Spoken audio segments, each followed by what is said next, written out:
নমস্কার বন্ধুরা, সবাইকে স্বাগত জানাই আমার ছোট্ট একটা ইউটিউব চ্যানেল যার নাম হচ্ছে রিয়াজ রিলিম। যদি আপনারা ইউটিউবে গিয়ে সার্চ করেন তাহলে রিঙ্কি দত্তা নামে সার্চ করবেন, তাহলে আমার চ্যানেলটি পেয়ে যাবেন RINKIDUTTA। আর যদি আপনারা লিখে সার্চ করছেন তাহলে @RIYAS Riaz_Rilim REALM।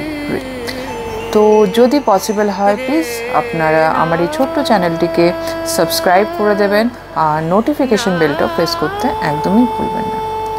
তো আজকে আমি আবার চলে এসেছি আপনাদের সামনে আরেকটি নতুন কবিতা নিয়ে, কবিগুরু রবীন্দ্রনাথ ঠাকুরের বৃষ্টি পড়ে টাপুর টুপুর। বৃষ্টি পড়ে টাপুর টুপুর, দিনের আলো নিবে এলো, সূর্যি ডোবে ডোবে, আকাশ ঘিরে মেঘ জুটেছে চাঁদের লোভে লোভে, মেঘের ওপর মেঘ করেছে রঙের ওপর রং, মন্দিরেতে কাসর ঘণ্টা বাজলো ঠং ঠং, ওপারেতে বৃষ্টি এলো ঝাপসা গাছপালা, এপারেতে মেঘের মাথায় 100 মানিক জ্বালা, বাদলা হাওয়ায় মনে পড়ে ছেলেবেলার গান, বৃষ্টি পড়ে টাপুর টুপুর নদে এলো বান, আকাশ জুড়ে মেঘের খেলা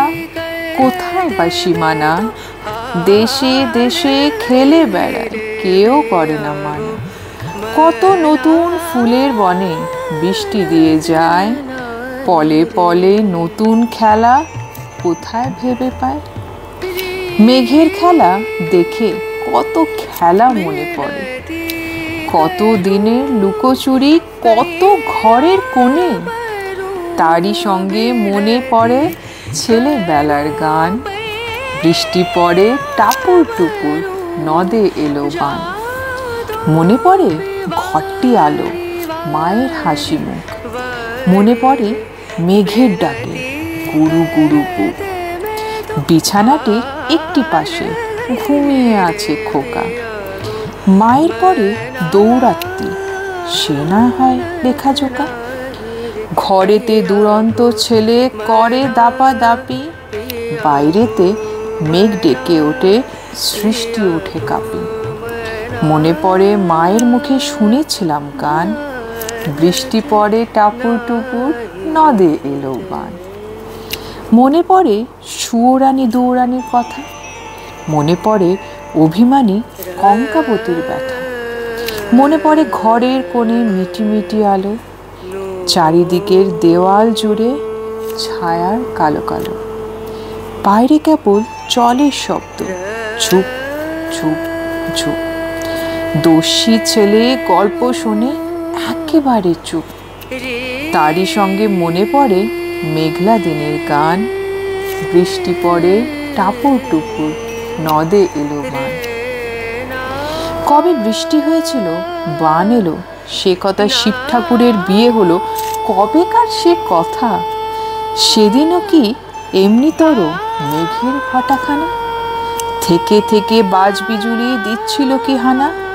3 কন্যে বিয়ে করে কি হলো তার শেষে, না জানি কোন নদীর ধারে, না জানি কোন দেশে, কোন ছেলের ঘুম পাড়াতে কে গাহিল গান, বৃষ্টি পড়ে টাপুর টুপুর নদে এলো বান। ধন্যবাদ। তো আপনাদের যদি আমার এই কবিতাটি ভালো লেগে থাকে তাহলে প্লিজ আপনারা কমেন্ট বক্সে আমাকে জানাবেন অবশ্যই যে আপনাদের কবিতাটি কেমন লাগলো, আর আপনারা কারা কারা কবিতা করতে, কবিতা আবৃত্তি বলতে ভালোবাসেন, মানে তারাও আমাকে প্লিজ কমেন্ট বক্সে অবশ্যই জানাবেন। তো আজকের জন্য এইটুকুই, আমি ভিডিওটি এখানেই শেষ করলাম। আবার আসবো আপনাদের কাছে নতুন নতুন কবিতা নিয়ে, গল্প নিয়ে। যদি আপনাদের ভালো লেগে থাকে আমার চ্যানেলটি তাহলে আরেকবার আপনাদের সবার কাছে আমি অনুরোধ করছি প্লিজ আমার এই ছোট্ট চ্যানেলটিকে দয়া করে সাবস্ক্রাইব করে দেবেন। নমস্কার।